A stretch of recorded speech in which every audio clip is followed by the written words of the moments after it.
সুপ্রিয় মৎস্য চাষী ও মৎস্য উদ্যোক্তা ভাইয়েরা, আসসালামু আলাইকুম। ঈশা জাহান মৎস্য খামারের পক্ষ থেকে সকলকে জানাই আন্তরিক শুভেচ্ছা এবং অভিনন্দন। প্রিয় মৎস্য চাষী ভাইয়েরা, আপনারা জেনে থাকবেন ঈশা জাহান মৎস্য খামার খুবই সততার সাথে দীর্ঘদিন যাবৎ সমগ্র বাংলাদেশে মাছের পোনা ডেলিভারি করে আসছে। আমরা প্রতিনিয়ত মাছের পোনার আপডেট দিয়ে থাকি আমাদের চ্যানেলের মাধ্যমে। আজকেও কিছু মাছের পোনার কালেকশন নিয়ে চলে এসেছি। প্রিয় মৎস্য চাষী ভাইরা, প্রথমে যেই মাছটি দেখতে পাচ্ছেন এটি হলো বাটা মাছ। এই মাছটি কেজিতে 400 থেকে 500 পিস আসবে। বর্তমান সময়ে এই মাছটি চাষিরা খুবই আগ্রহের সাথে অর্ডার করছেন। আমাদের কাছে ছোট বড় আরও বিভিন্ন সাইজের বাটা মাছের পোনা আছে। আপনাদের যদি এই মাছের পোনার প্রয়োজন হয়, অবশ্যই আমাদের স্ক্রিনে দেওয়া নাম্বারে যোগাযোগ করবেন। প্রিয় মৎস্য চাষী ভাইরা, এখন যে মাছটি দেখতে পাচ্ছেন এটি হলো গ্রাস কার্প মাছের পোনা। আপনারা জেনে থাকবেন কার্প জাতীয় মাছের মধ্যে গ্রাস কার্প মাছ উল্লেখযোগ্য একটি মাছ। এই মাছটিও 400 থেকে 500 পিসে কেজি আসবে। আমাদের কাছে বিপুল পরিমাণে গ্রাস কার্প মাছের পোনা মজুদ আছে।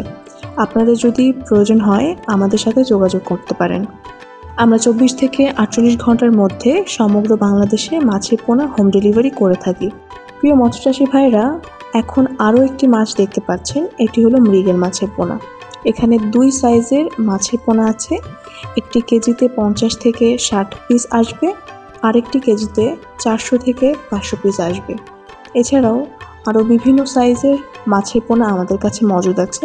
প্রিয় মৎস্য চাষী ভাইরা, এখন যে মাছটি দেখতে পাচ্ছেন এটি হলো সেই চিরচেনা কালীবাউস মাছের পোনা। এই মাছটি কেজিতে 100 থেকে 500 লাইনের। আপনাদের যদি কালীবাউস মাছের পোনা লাগে তাহলে আমাদের সাথে যোগাযোগ করতে পারেন। আমরা সরাসরি প্রজেক্ট থেকে বাছাইকৃত করে মাছের পোনাগুলি ডেলিভারি দিয়ে থাকি। প্রিয় মৎস্য চাষী ভাইরা, এখন আরও একটি মাছের পোনা দেখতে পাচ্ছেন, এটি হলো অরিজিনাল G3 রুই মাছের পোনা। দ্রুত বর্ধনশীল মাছের মধ্যে G3 রুই মাছ খুবই জনপ্রিয় একটি মাছ। আমাদের কাছে ছোট বড় বিভিন্ন সাইজের G3 রুই মাছের পোনা মজুদ আছে। আমরা এই মাছগুলো খুবই স্বল্প মূল্যে বিক্রয় করে থাকি। আপনাদের যে কোনো প্রকার মাছের পোনা লাগলে সরাসরি স্ক্রিনে দেওয়া নাম্বারে যোগাযোগ করুন এবং দামটা আলোচনা সাপেক্ষে জেনে নেবেন ফোন কলের মাধ্যমে। প্রিয় মৎস্য চাষী ভাইরা, আজকের ভিডিওটি এ পর্যন্তই। দেখা হবে নতুন কোনো মাছের ভিডিওতে। সে পর্যন্ত সকলে ভালো থাকবেন এবং সুস্থ থাকবেন। আল্লাহ হাফেজ।